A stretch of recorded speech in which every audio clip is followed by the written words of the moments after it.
My beloveds, New Yorkers are turning on Zohran Mamdani. It is happening. The people that supported him, the people that have voted for him, are turning on him one by one. They are defecting from him, and they are letting him know about it. It's not just they're being quiet. They're letting him know about it. Also, President Trump, when is it going to happen? He promised the Iranian people that he was going to show up. Will he show up? And if he's going to show up, when is he going to show up? Because what we can see is that the same thing is happening. More status quo. A lot of talk, a lot of flexing, but nothing has actually happened. We're going to discuss that. Also, Tucker Carlson. His flip-flopping is what he does. But what does that mean for us? What does it mean for you and I that Tucker Carlson flips over and over again? All of that and more on today's show. Roll the intro. Ladies and gentlemen, welcome back to the Nissim Black Show. You really think, if you were to put yourself in their shoes, that you'd be worried about who the politician, what side they're on? It just does not work that way. I'm Nissim Black, Israeli-American Black Hasidic Jewish rapper turned podcaster. This is the Nissim Black Show, where prophecy meets politics, faith collides with culture, and we search for truth in a world on fire. Ladies and gentlemen, welcome back to the Nissim Black Show. My greatest honor and pleasure is to be here with all of you and to be of service to you. A lot going on in the world today. Grammy Awards happened yesterday. There were some things that were off. I'm not going to go into that 100%, but I'm just going to say, Trevor, come on, man. Trevor, come on, man. Are you serious? Listen, by the way, it's one thing to make jokes and to actually be funny, but when you make jokes and you're not funny, it's just not funny because it looks like Trump is not going to have it. Now, I don't know what's going on or what the legal ramifications were for saying some of the things that he said, but obviously Trump just didn't take to it. Trump himself didn't think that it was funny, and many of us didn't. But I want to not deal so much in pop culture today. I want to deal what's going on the world stage because what's going on with Iran, which is ancient Persia, has much more to do with all of us. So I want to start over there. Senator Lindsey Graham has a lot to say right now. And the reason why he has a lot to say is because there were a lot of promises made by the POTUS, by the President of the United States. Trump has repeatedly said that he was going to help the Iranian people. And unfortunately, as much as a Trump supporter as I am, there has seemed to be nothing happen except for a lot of flexing going on right now. Now, the Straits of Hormuz was actually, I think, already closed off. There's been a lot of movement going on over there from Iran. There was recent reports of some ship, or I don't know what it was, whether it was cargo or something, that ended up, being surrounded by multiple armed, multiple armed ships. And it's just, right now, it's ugly. Protests are still going on. People are still, unfortunately, losing their lives. And the million-dollar question is, where is the president of the United States? Now, as much as Trump has said what he has said, it seems that there seems to be some frustration coming from the White House right now, as there's some supposed talks going on. Who knows what they're talking about? I mean, what could you possibly be talking about with this wicked and evil regime, like with Iran? Like, I don't understand what conversations could be had, but apparently, as this is going on right now, Trump is still seemingly readying himself for a strike. Here's Lindsey Graham. Asked about what the protesters should do, President Trump said, keep protesting, help is on the way. If this regime is still standing, the day after, if we pull the plug, will be 100 years of chaos. I have every confidence that President Trump will do what he promised to the people. Help is on the way, keep protesting. Okay, so there it goes. Help is on the way, keep protesting is what he says. But at the end of the day, how many Iranian people have to lose their lives before something actually happens? Right? That's the million-dollar question. I'm telling you, the pictures I've been seeing, 14-year-olds, 12-year-olds, 17-year-olds. These are kids. And these people have been indiscriminately unalived by this regime. And I don't know how much more that the people are actually going to be able to take. I honestly, at some point, I spent a lot of time watching Tusi TV, so shout out to Tusi TV, because he's just been providing amazing coverage on this. Even during the 12-day war, I watched him a lot. And he has made a point that they are at the point of there is no return, right? You cannot go back after this and think that if this regime stays in place, this is why I'm very confused about what deal we're talking about making here that President Trump is. I'm going to show you another clip for him where he's talking about they need to come to the table and make a deal. I know what the deal is.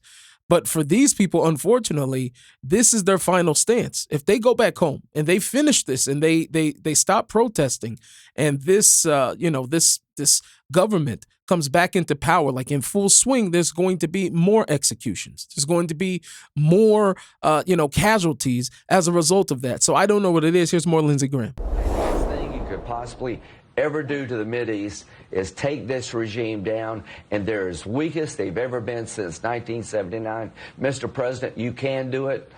I hope you will do it. And if you do it, this is Reagan plus.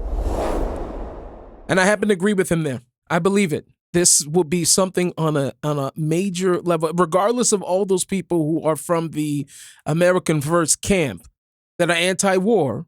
Everybody knows that you cannot constantly live in a world where there's a regime where people have mystics, ballistic missiles, and who are trying to build nuclear missiles, who are constantly calling for your death.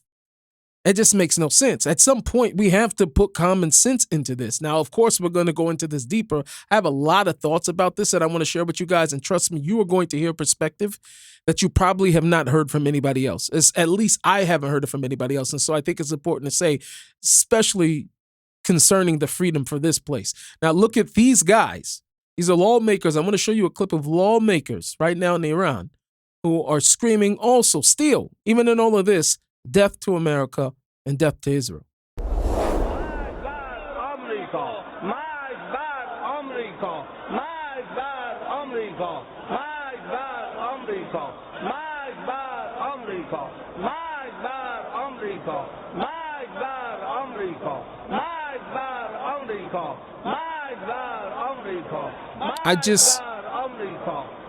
I don't know.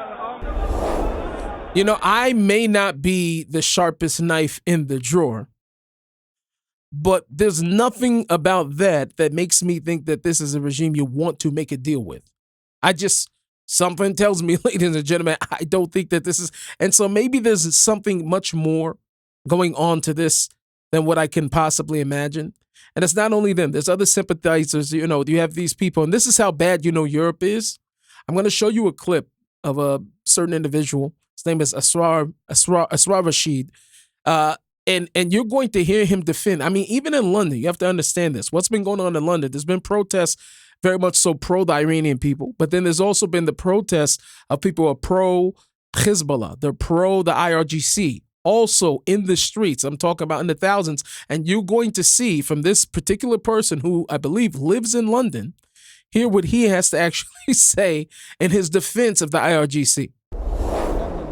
That Iran is the actual troublemaker in the region, and some people have called for the change of the Iranian regime and making peace with what is referred to as Israel. So they would prefer the toppling of the Iranian regime to the toppling of the Knesset and the dismantling of the Knesset, when the correct Muslim position is that we call for the dismantling of the Knesset and the dismantling, in fact, the reoccupation of Tel Aviv, which is Tal Aviv, the reoccupation by the Palestinians, and for the Palestinians to have restorative justice. And this is the full agenda, by the way, everybody. So don't be confused by anything or anything else that's going on. You're going to see that common thread today of this being the agenda, always being the agenda. That is the proper Muslim position. If you want to go with the proper Islamic view of this conflict, of what's going on right now concerning Iran, concerning Israel, concerning the United States, that is the proper position. That they must stand by this wicked regime no matter what. And they'll stand by him not only in Arab countries, but also in Europe. And this is what people have been saying. By these people are gone. I want to play with you what President Trump's responses to all this rhetoric. Right now we're talking to them. We're talking to Iran. And if we could work something out, that'd be great. And if we can't, probably bad things will happen. Okay. So probably bad things will happen. Don't know when that is. Don't know what that looks like, unfortunately. But listen, there's one thing I will not do, and I've said this a lot on there. I just don't give up on Trump so easily. There's no doubt in my mind that he has been being used and is being used by God right now. And you could tell to some degree by how much evil hates him.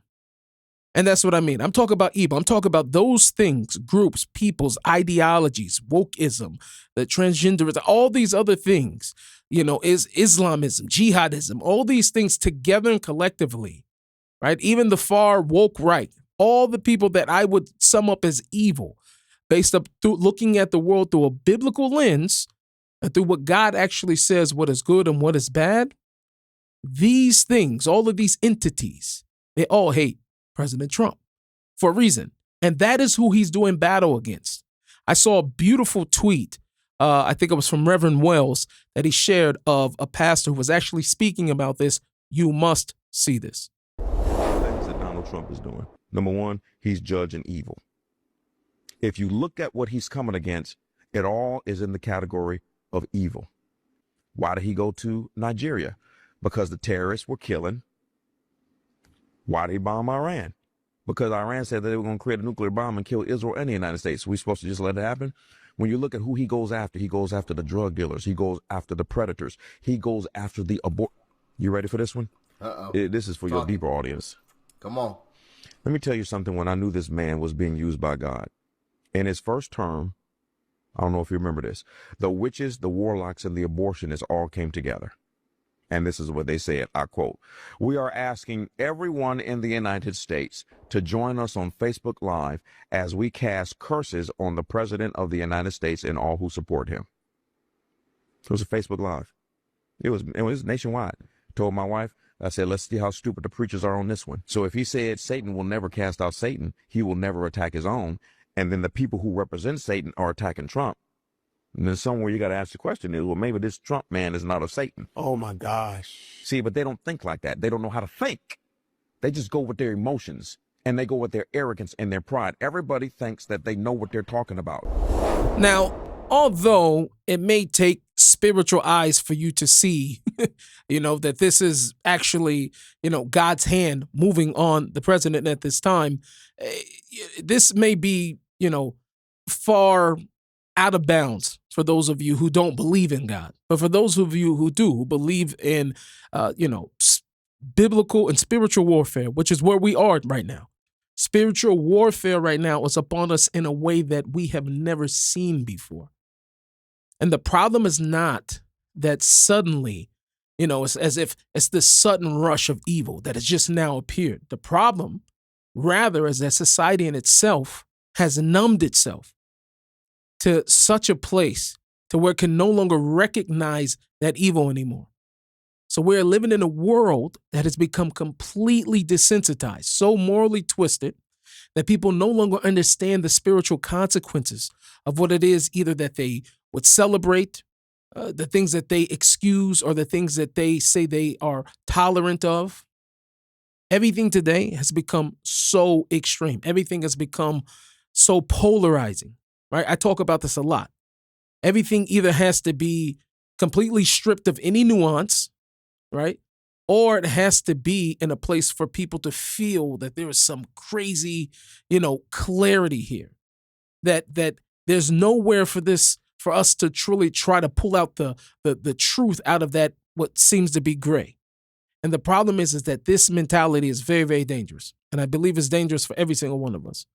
Because there are places where you have to have a nuance. And this is what I really wanted to talk about here, the nuance of what we need to have, especially in this current situation of Iran. Listen to me very closely. What I'm going to say is going to offend some people, and I'm very aware of that. But especially if you don't have a love of God, you don't have a love for the Bible, morality, you're probably not going to like what I have to say. But listen to me very closely. I want you to think about this Iranian situation because I want these people to be saved immediately.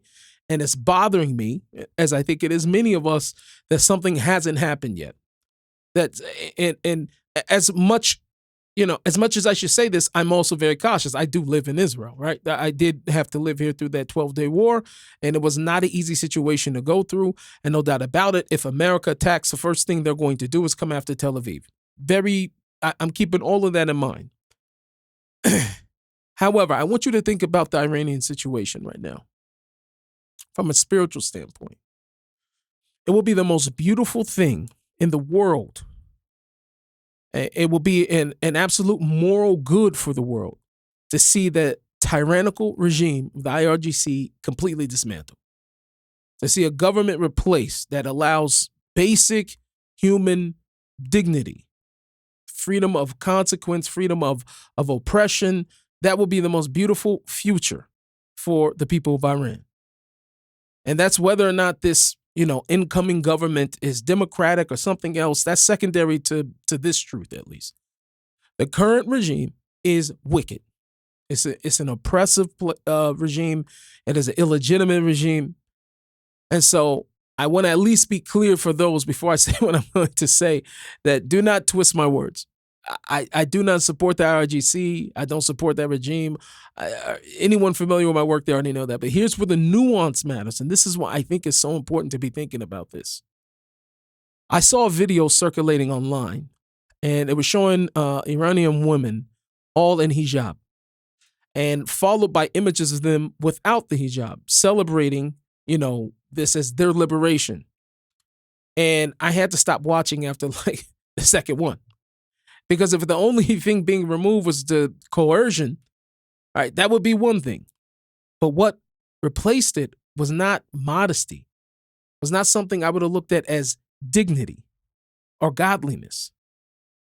A society becoming less tyrannical does not mean that it has to become more godless.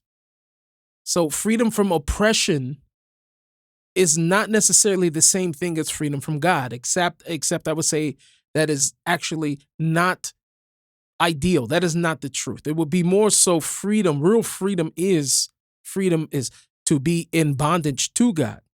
And that distinction really, really matters. And I know this sounds crazy, but I'm going to give you an example.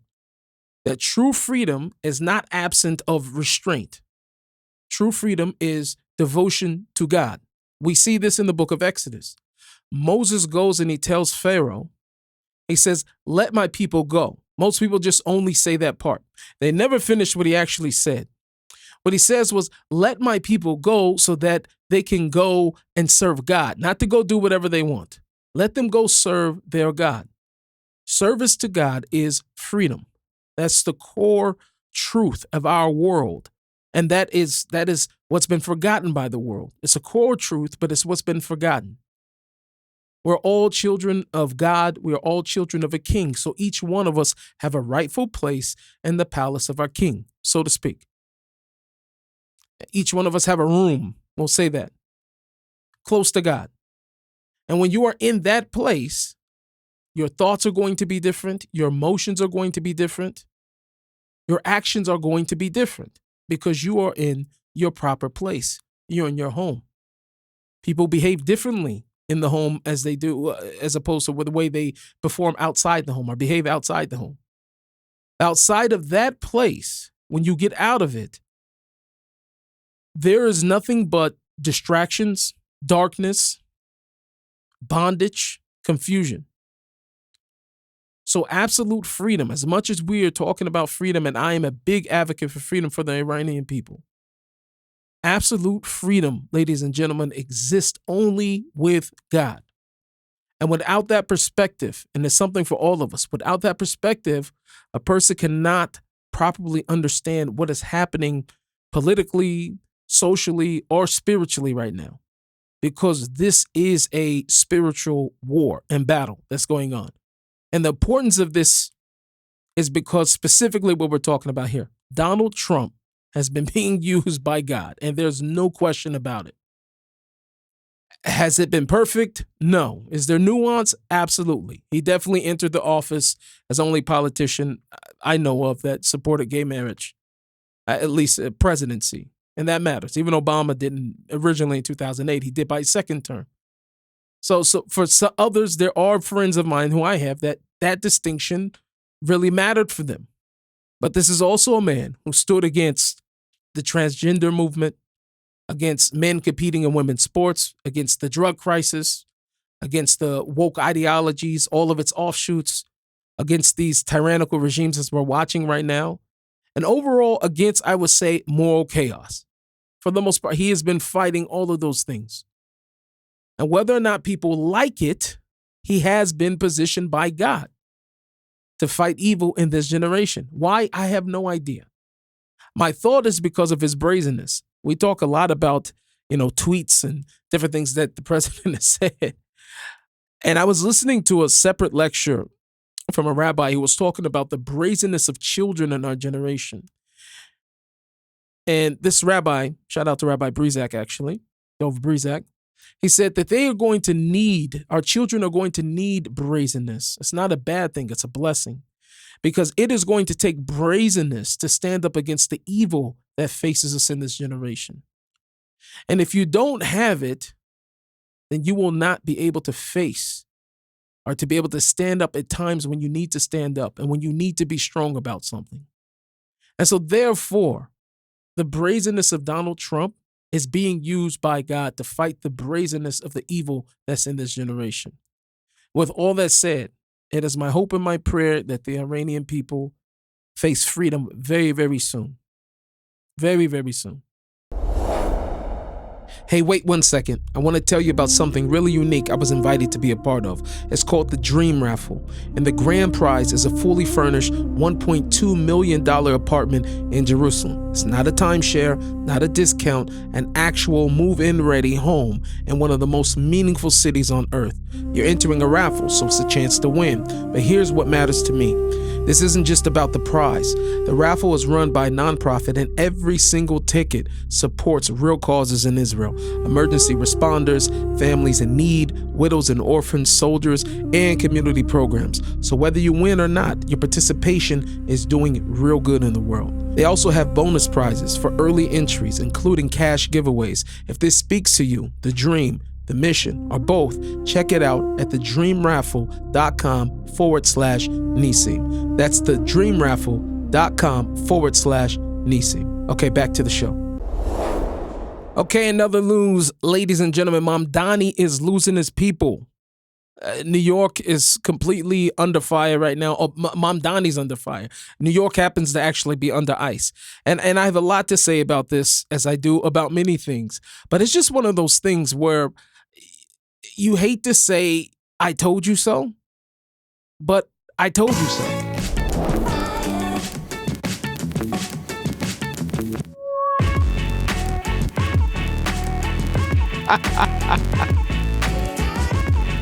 And the question up top, ladies and gentlemen, is this what you voted for?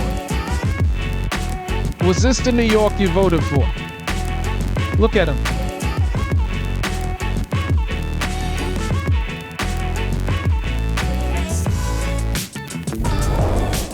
In addition to the clip that you just saw over there were many New Yorkers expressing their complaints. Now, I got several videos of people who have been going nuts about the snow.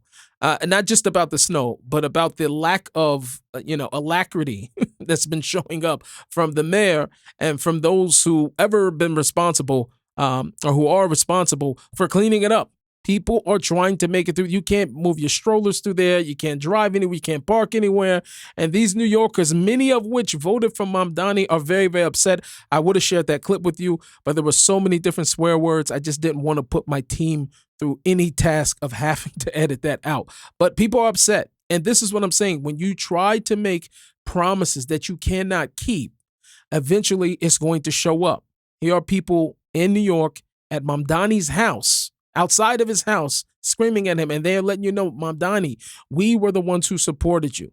You have to see this. Row slap 3. That's right, we know about your mom. Now listen, we was with you, Zoran, we voted for you, Zoran, we advocated for you, Zoran, we advocated for you. You ain't getting up and get up in there and lie to us. You lied, Zoran, shame, Zoran. Shame! Shame!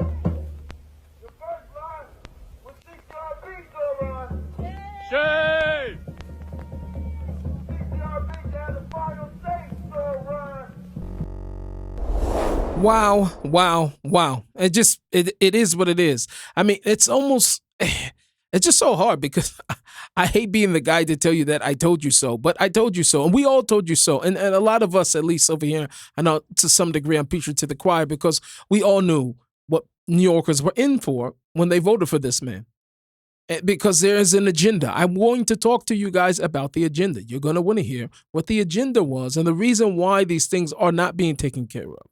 And maybe not what you think, or maybe it is what you think, but this is not the reason. There's other news actually right now that we should talk about, which I found to be very, very interesting. And I don't know, I'm not going to even lie to you and tell you that I know how credible it is, these images that have been coming out. But there's been a lot of them, and there's a lot of talk right now because the Epstein files have been released, ladies and gentlemen.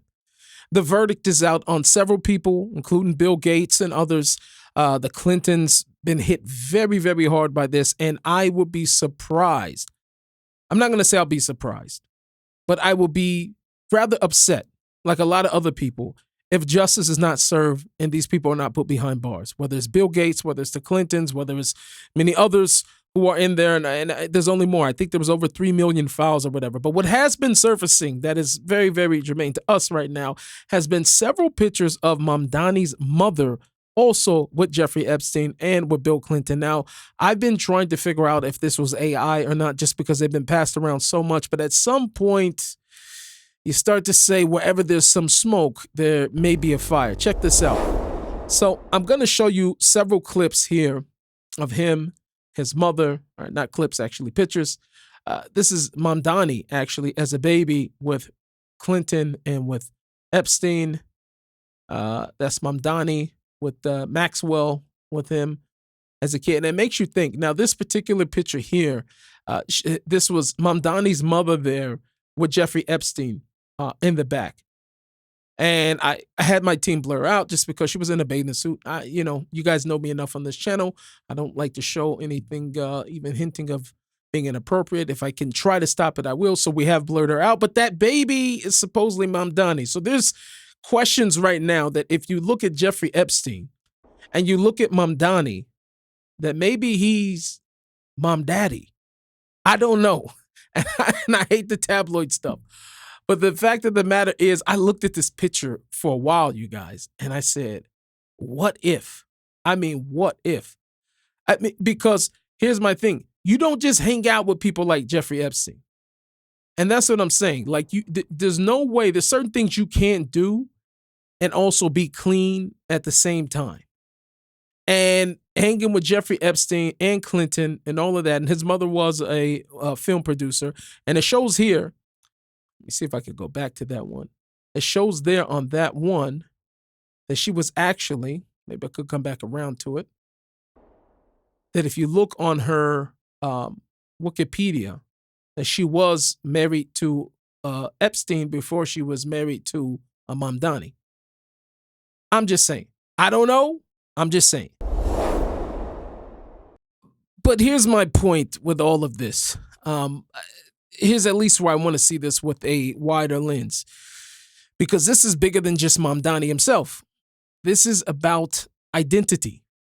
And I don't know, it looks like from everything I can see that maybe he was groomed to becoming the mayor of New York and perhaps being put in a position of power the way that he is.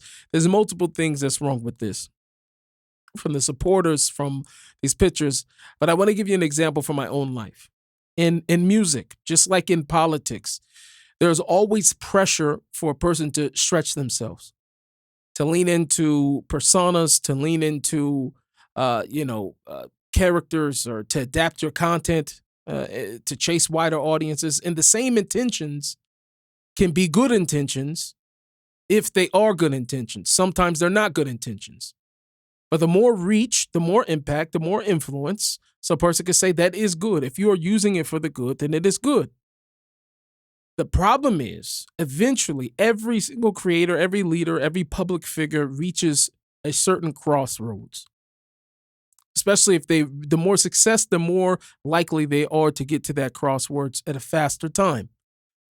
And at that crossroads, there are only two paths.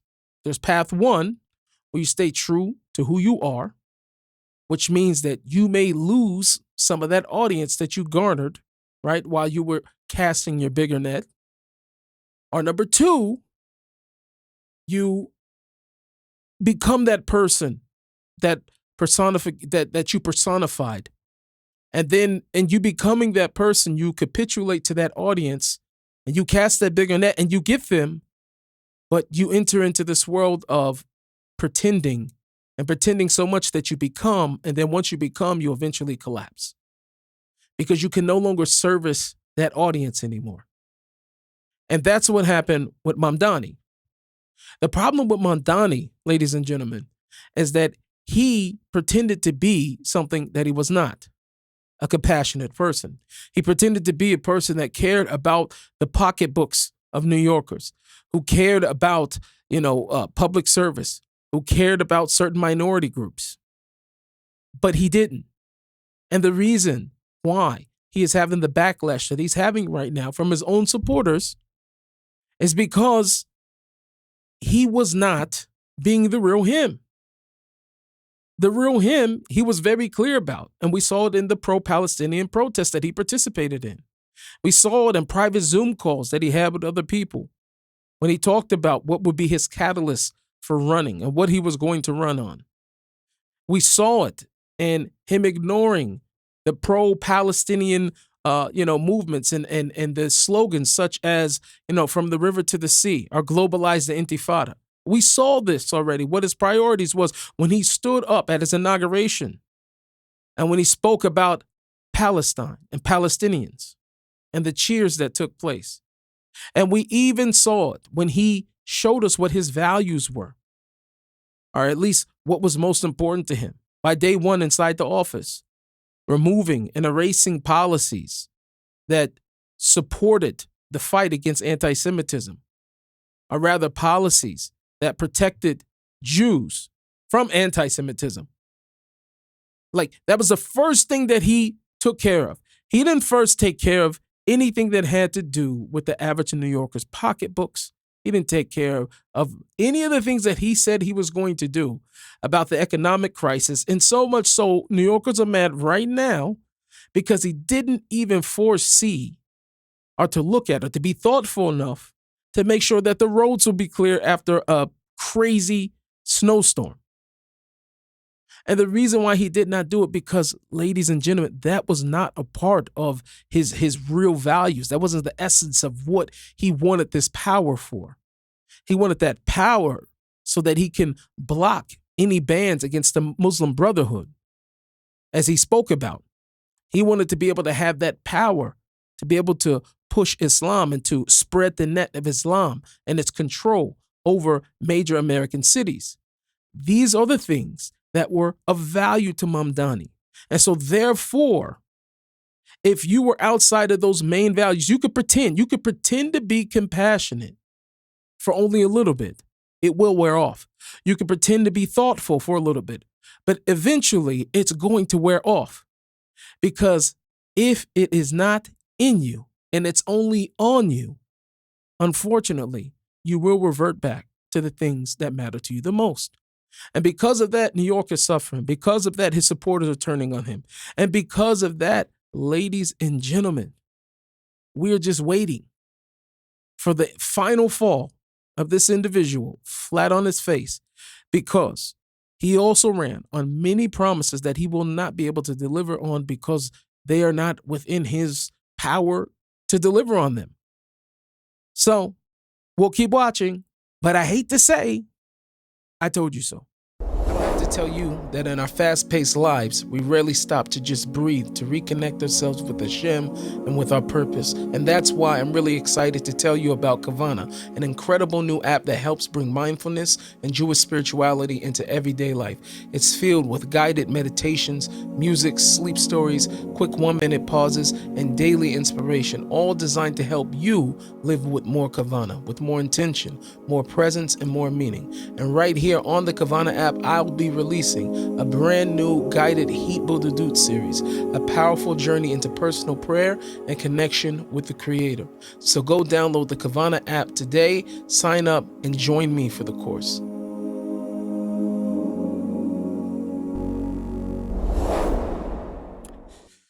Okay, so listen, Tucker Carlson is if you've been on this channel before and you are familiar with what we do here, then you know for sure that we have called Tucker out several times for his flip-flopping. And today is going to be no different. But I've been dealing with right now going in and dissecting really what makes these people do this.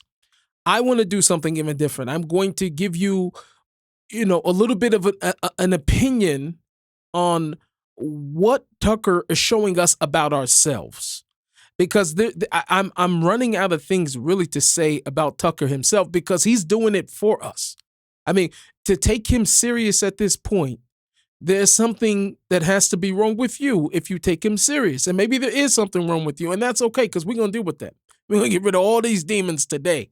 Okay, I'm sorry. I have to tell you this. There's data that suggests that the overwhelming majority of you who are regulars on this channel have not subscribed. For me, that's a problem.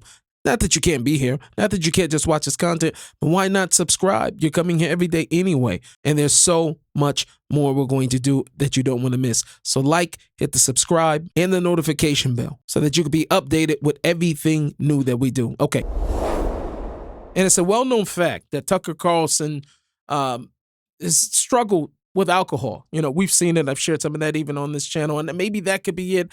I don't know what it is, but you just have to see Tucker do his usual flip-flopping, and then we're going to try to figure out how we can help ourselves from this. Hamas is a group of jihadis. They're Islamic extremists, which they also claim constantly, which I don't know if that's true, by the way.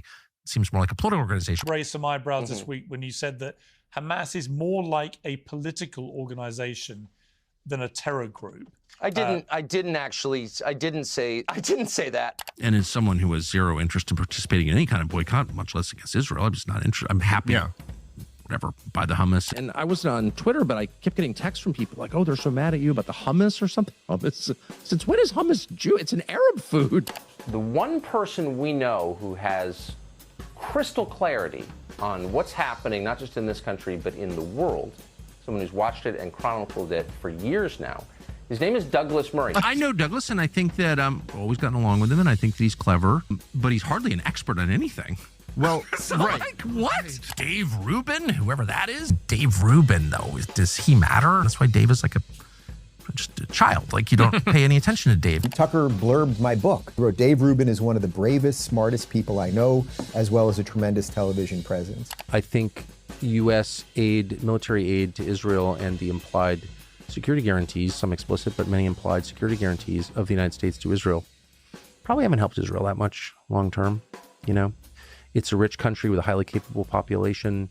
Like every other country, it's probably best if it makes its decisions based on what it can do by itself. That country couldn't exist not for a week without U.S. backing. Calling people names, anti-Semite, isolationist, to get them to stop talking is not the way to serve your country. That's all I'm saying. And a bunch of low IQ Republican senator warmonger freaks. America's supporting Israel because it's an ally.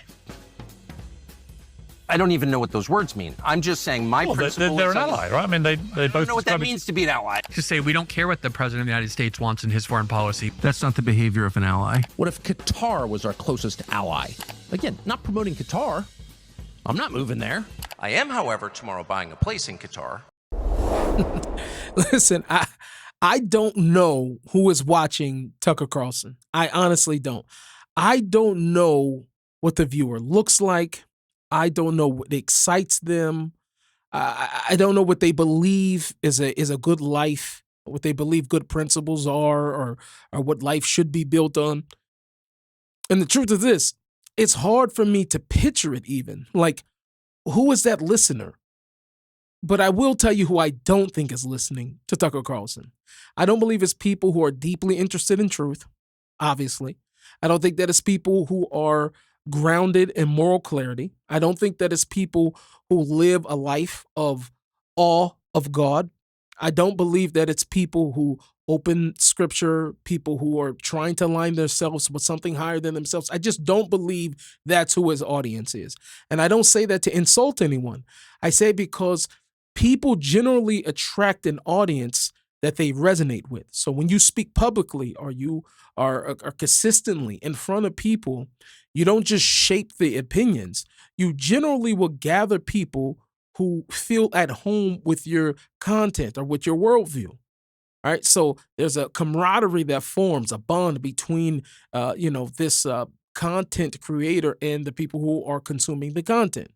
And whenever a person can sit and watch a man contradict himself over and over again, sometimes within months, sometimes within, even the same sitting, same year without discomfort, these people are sitting there listening to these people. That tells you something about the people and not just about the speaker, but about the listener.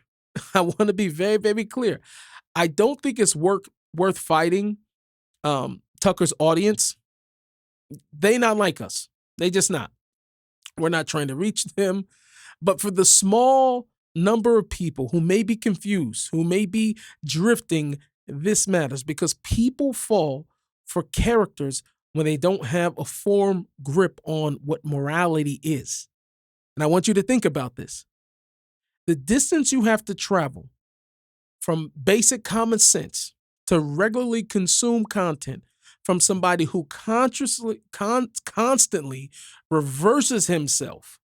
He's going back and forth on himself over and over again. That presents to me some instability. It just really does. And I'm being honest, we all need help sometimes. But when contradictions don't bother you anymore, like you're allowing people to say things that are contradicting in front of you, something inside is at least fractured. It's at least fractured.